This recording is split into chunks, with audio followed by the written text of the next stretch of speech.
Hello, it's July 7th, 2017. This is Anthony Zoller for the California Employment Law Report. And today I want to cover 5 reminders for employers in Southern California to deal with the increased minimum wage on the state and local levels.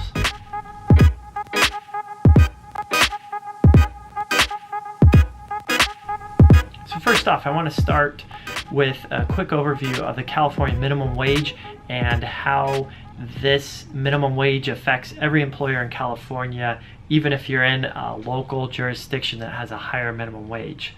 So California minimum wage, as most employers should already know, was increased to $10 per hour on January 1st, 2016.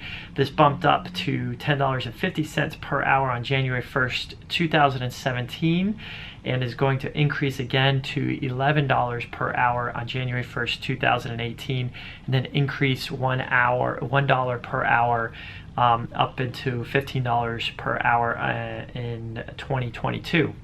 So the state minimum wage will not, or is delayed by 1 year for small employers. So if you have fewer than 26 employees, these minimum wage increases are delayed by 1 year.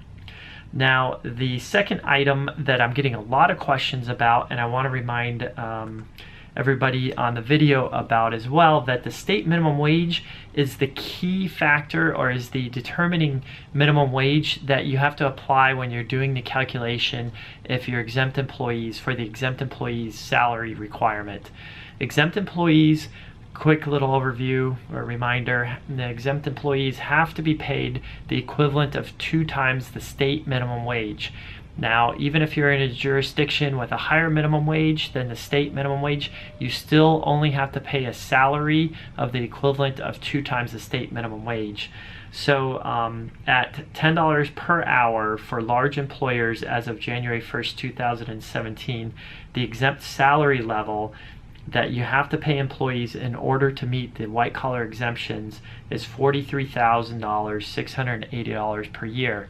Now, it's tricky because the smaller employers have a lower threshold and the larger employers have a higher threshold as the state minimum wage increases. So you need to back into that number carefully and have that reviewed by a lawyer that understands these different requirements. Now, third, there is some confusion and distinction between the Los Angeles City and the Los Angeles County minimum wage. As everybody on the video should already know, as of January 1st, 2017, minimum wage went up in the LA area to $12 per hour. This is for the LA City and the LA County. Now, it's pretty easy to determine if your employees are working within LA City.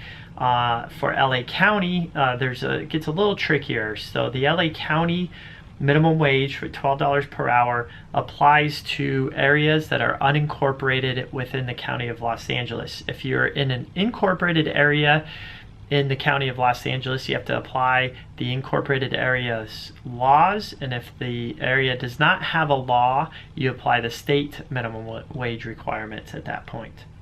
And just like the state minimum wage increases, the LA City and the LA County minimum wage does have this 1 year delay for businesses with fewer than 26 employees. It doesn't go up for 1 year later. So basically, July 1st, 2018, smaller employers will have to pay the $12 an hour, and so on. Now, the fourth item I wanted to discuss are the other Southern California cities with local minimum wage ordinances. Malibu has its own minimum wage ordinance, and as of July 1st, 2017, Malibu's also increased its minimum wage to $12 an hour for large employers, and again, that's employers with 26 or more employees. And for small employers, it's $10.50 per hour. Pasadena has the same requirement as of July 1st, 2017. It's $12 an hour for large employers and $10.50 for small employers.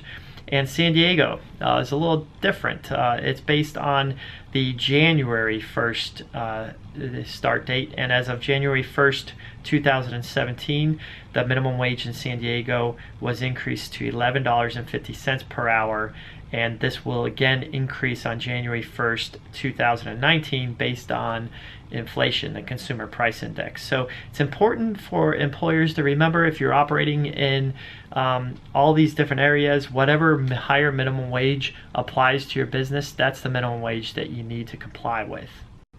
Now, fifth and finally, I just want to go over a checklist for employers of a few items that they should review to make sure that they're in compliance with the minimum wage, and some other considerations that they need to take into account with the increased minimum wage. First, they should update the notice to employee that's required to be provided to all new employees in California, and to make sure that the higher minimum wage is listed on that document, and that the increased overtime rates are also listed on that document. Now, you only have to give this to new hires as of July 1st, 2017. You don't have to retroactively go back and give that to your current employees, as long as the increased minimum wage is listed on the pay stubs to your current employees. Second, should contact your payroll company to ensure that the higher minimum wage rates are reflected on the pay stubs, and that they're also calculating overtime based on the new higher minimum wage rates. Third, employers should also update their premium pay penalties if the company automatically pays for any missed meal or rest breaks, to make sure that it's paying the premium pay at the higher minimum wage rates. Fourth, you should also ensure that your company has all the notices required under these local ordinances. It's very easy to comply with. A lot of the cities have the required notices posted on their website. You can download them, print them, and post them in your workplace. Fifth, you have to think about communicating with employees about the higher minimum wage and when it's going to take effect, just to avoid any confusion with employees when they receive their paychecks and it's got the higher wage rates listed. And sixth and finally, employers need to make sure that they have their policies all up to date, to make sure that they are monitoring and enforcing the overtime requirement if they prohibit employees working overtime unless it's approved in advance. Also, should have a no off the clock policy, make sure that employees understand how that's also implemented and how they can complain if they do work off the clock, so that the company can take any remedial action to correct that. And basically make sure that those policies are understood by supervisors as well, so that the company is compliant going forward. So with that, I'll leave you with this Friday's 5. I hope everybody's having a good July so far, and I wish you the best for the rest of the summer. And if you have any questions, feel free to reach out to me. Thanks.